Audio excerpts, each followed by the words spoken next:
Alrighty, so this is my review on the final Friday the 13th film, which is 2009. So basically, the whole movie is like part 2 and part 3 connected, if that makes sense. So basically, in the very beginning, there's these adults that go to the Camp Crystal Lake site. One's a nerd that's, I don't know, fucking smart, and then you get these other people that all they want to do is just have sex. So basically, the nerd ends up getting killed. He ends up getting his fucking, I don't know, he ends up getting fucking chopped right there. One girl ends up getting roasted over a fire in a fucking sleeping bag, or is that blankets, I believe. One guy ends up getting caught in a bear trap, which is nasty as shit. Um, I can't remember what else happens to the other guy. Well, there's one guy that likes a fucking nude poster. And he ends up getting fucking his throat slit, and then get the iconic scene where Jason finds his iconic hockey mask, which is cool as hell. You get this whole other part where I don't know, this girl's like riding in the back, like on a fucking little thing, whatever you call that thing, where you hold on while the boat is driving you. I don't know. The guy ends up getting fucking, I don't know, thing to the head. It looks like a bow and arrow, so yeah, bow and arrow. As you can see the bow and arrow that Jason was holding. Then the girl ends up getting fucking stabbed right here while she's underneath the little dock area. Um, then he gets this whole guy trying to find his sister.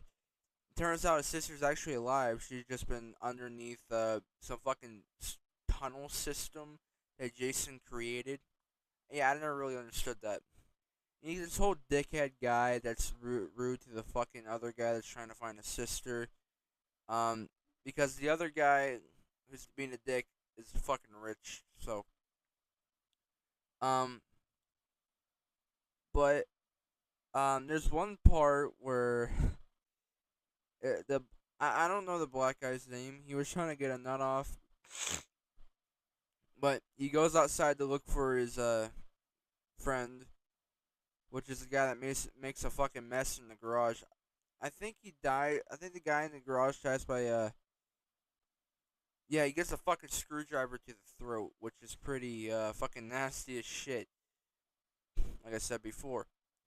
Um, but as soon as the black guy exits, he's running for it because Jason's chasing after him.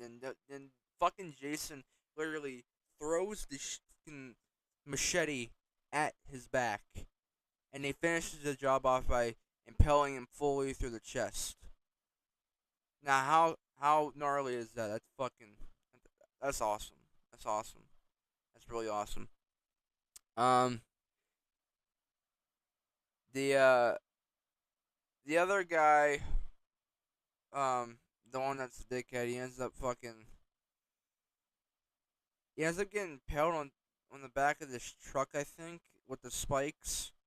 Yeah, he ends up getting impaled on the back of the truck with the spikes.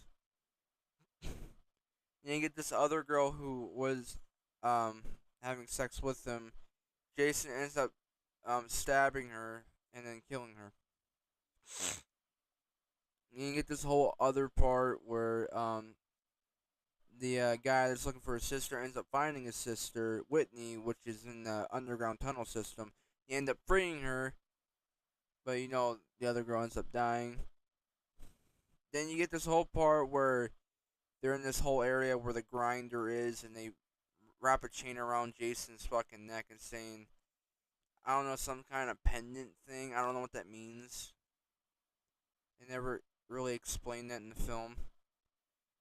And then they end up killing Jason by grinding his head up. And at the very end, they throw Jason's body in the bottom of the lake.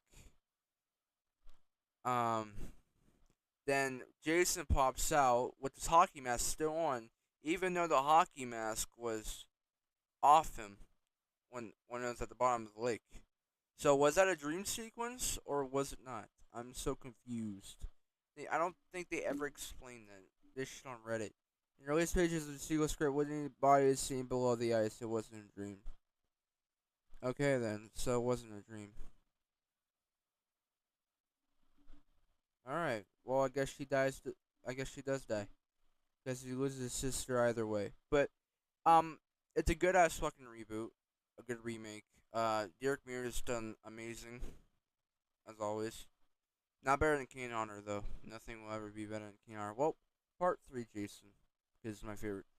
So if I had to give this movie a rating, I know this review was short, but if I had to give this movie a rating, I'd probably give it like a the solid reboot and remake or slash remake.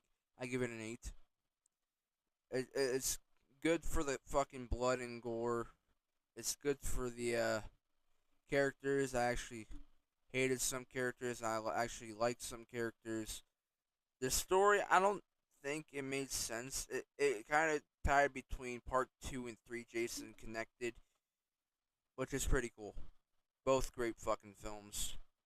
But overall, that's pretty much about it. Um, I think I might do a review on the Hellraiser films next because it's been a while since I've done those. So, yep, that's pretty much about it.